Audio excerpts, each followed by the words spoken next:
bw'amateeka busigala bugenda mu maaso nga the latest breaking news ninye tabs oyo awambiddwa. Erias Lukwago simumanyi personally naye nkimanyi nti abadde Lord Mayor w'ekibuga Kampala. Okay? Bannayuganda njagala mumanye nti obumenyi bw'amateeka busigala bumenyi bw'amateeka. Temubanga abo bannanfuusi abali ku X bali eyo beefuze nzoyo yali best man wange ku mukolo gwange. Anti ffe family friend.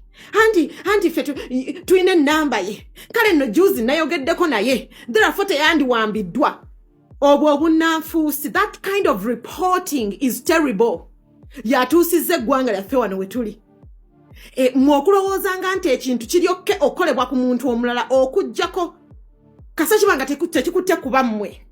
Kasa kibanga tekiri mu njuyo. It is okay for edi muntu okuwambibwa n'asalwako enviiri.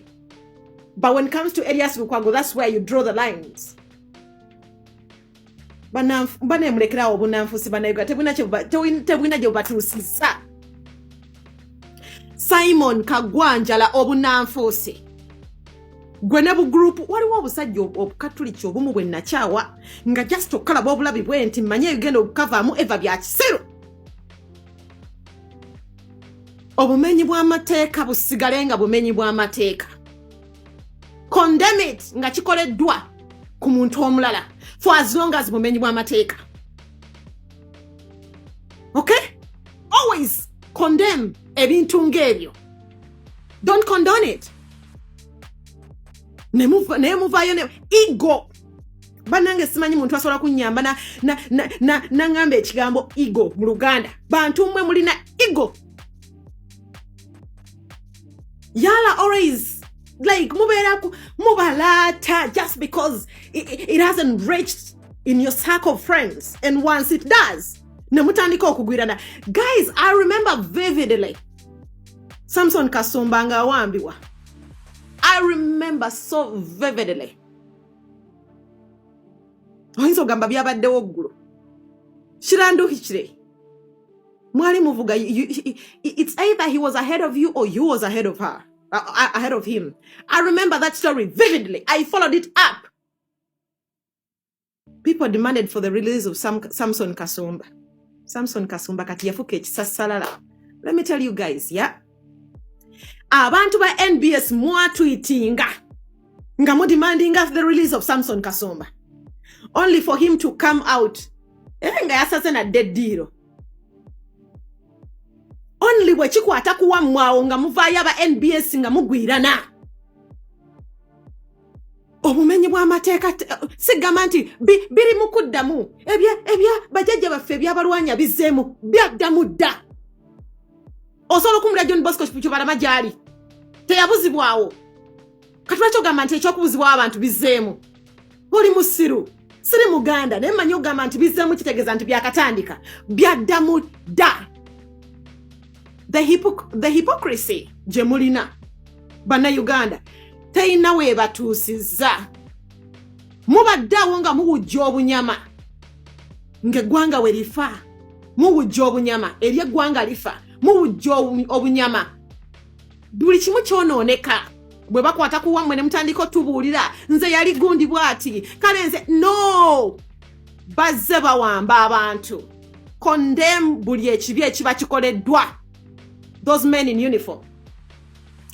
Erias Lukwago simumanyi personally naye nkimanyi nti abadde Lord Mayor w'ekibuga Kampala. Okay? Bannayuganda njagala mumanye nti obumenyi bw'amateeka busigala bumenyi bw'amateeka. Temubanga abo bannanfuusi abali ku X bali eyo beefuze nzoyo yali best man wange ku mukolo gwange. Anti ffe family friend. Obumenyi bw'amateeka busigala bugenda mu maaso nga the latest breaking news ninye tabs oyo awambiddwa. Obumenyi bw'amateeka busigala bugenda mu maaso nga the latest breaking news ninye tabs oyo awambiddwa. Obumenyi bw'amateeka busigala bugenda mu maaso. Miss Prison of Treason Kapya kunze muyinza okuba mmwe abali embadde mukamanyi Miss Prison of Treason. Former Lord Mayor w'ekibuga kyaffe Kampala bamuguddeko omusango gw'okuba nti Miss Prison of Treason kitegeeza omuntu okumanyako ku lukwe lw'okuwamba gavumenti n'atategeeza gavumenti. Simanyi wamunfuna. And there is nothing funny about the situation. I'm telling you guys. In a banana republic, Uganda. Yeah? Buli kimu kisoboka. Bamuyambye n'omuyamba naye abanga tebataddeyo mundu ewuwe.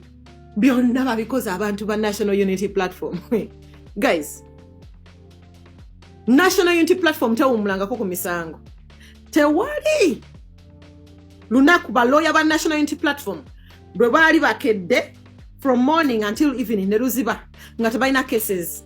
Right now tubanja King Zali, Benjamin Akiso yasibwa, tuyina ba Eddie Mutwe bali eyo makomera. Bobby Yango yeye kwegamba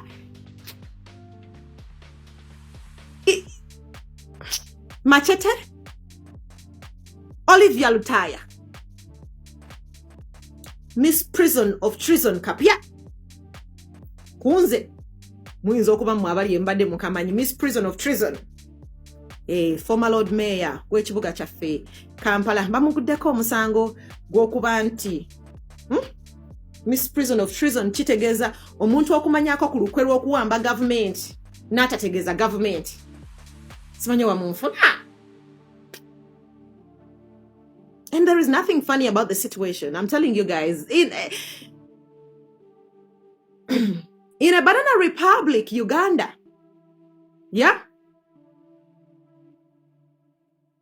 Buli kimu kisoboka. Bamuyambye n'omuyamba naye abanga tebataddeyo mundu ewuwe. Byonna babikoze abantu ba National Unity Platform. Guys, National Unity Platform tewumulangako ku misango. Tewali lunaku balooya ba National Unity Platform bwe baali bakedde from morning until evening ne luziba nga tebalina cases. Right now tubanja King Zali, Benjamin Akiso yasibwa, tuyina ba Eddie Mutwe bali eyo makomera. Bobby Yango yeye kwegamba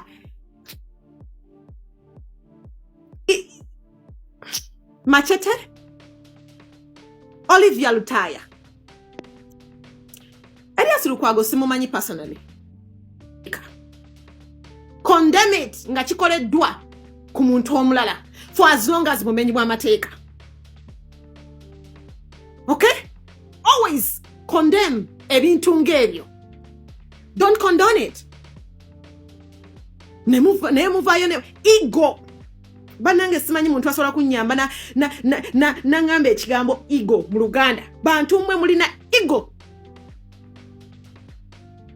Yala always like mubalata just because it hasn't reached in your circle of friends, and once it does nemutandika okugwirana. Guys, I remember vividly Samson Kasumba nga awambiwa. I remember so vividly. Oyinza ogamba byabaddewo ggulu kiranduhikire mwali muvuga. It's either he was ahead of you or you was ahead of her, ahead of him. I remember that story vividly. I followed it up. People demanded for the release of Samson Kasumba. Samson Kasumba kati yafuka ekisasalala. Let me tell you guys, yeah?